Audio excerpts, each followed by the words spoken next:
আসসালামু আলাইকুম প্রিয় দেশবাসী, চলে আসলাম সকলের সংবাদ নিয়ে। আজকের সংবাদপত্র বাংলাদেশ প্রতিদিনের জাতীয় পত্রিকার হেডলাইন। শনিবার 15 মার্চ, ট্রাম্পের আদেশের বিরুদ্ধে রায়, একত্র হলে সুন্দর দেশ গড়ে উঠবে, আশকারা পাচ্ছেন দুষ্কৃতিকারীরা। বিএনপির সিনিয়র যুগ্ম মহাসচিব রুহুল কবির রিজভী। তারেক রহমান বলেছেন, আসিয়ার মৃত্যু দেশের মানুষকে লজ্জিত করেছে।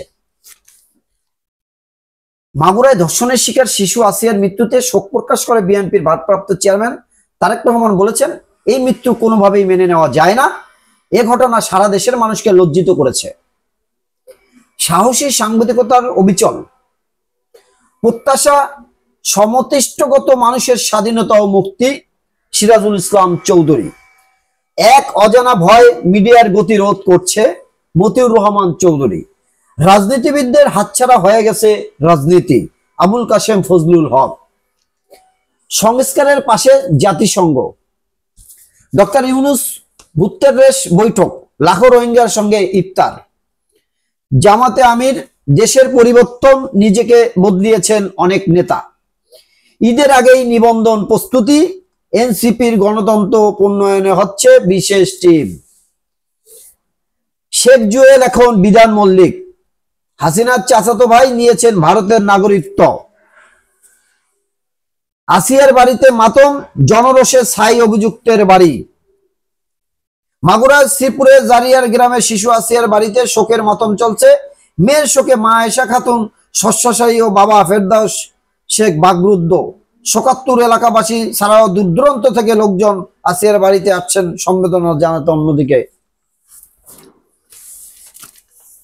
অনিশ্চয়তার মধ্যে শিল্প ও ব্যবসা, লভ্যাংশ দিতে পারবে না অনেক ব্যাংক। সরকার বিরোধী বক্তব্য বাংলাদেশি কূটনীতিকের। ইফতারের জনপ্রিয় হচ্ছে চট্টগ্রামের মেজবানি।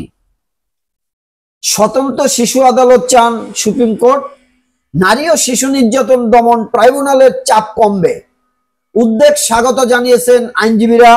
নারী ও শিশু নির্যাতনের 1.5 লাখ, শিশু অপরাধের 42,000 মামলা ঝুলছে।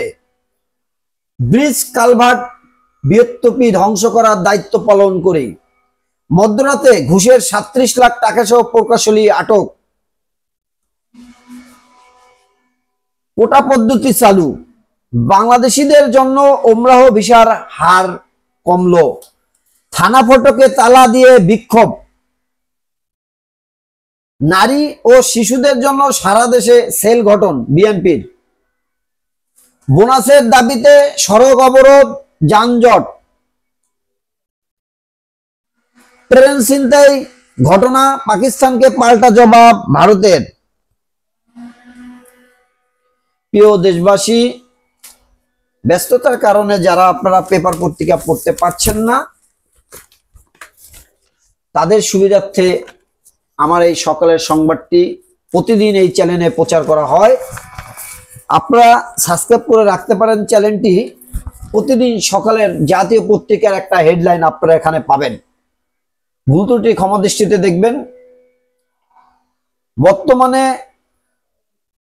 দেশের পরিবেশ পরিস্থিতি এবং ভালো মন্দ রাজনৈতিক বিষয় সবকিছুই পত্রিকার হেডলাইনে কিন্তু পাওয়া যায়। পত্রিকার হেডলাইন যখন বলা হয় বা পড়া হয়, তখন ওই হেডলাইন দেখে বোঝা যায় বিস্তারিত কি হতে পারে। তাই হেডলাইনটা অনেক ইম্পর্টেন্ট। তাই প্রতিদিন শুধু হেডলাইনটা শোনার জন্য আমার এই চ্যানেলটি করেছি। আসসালামু আলাইকুম।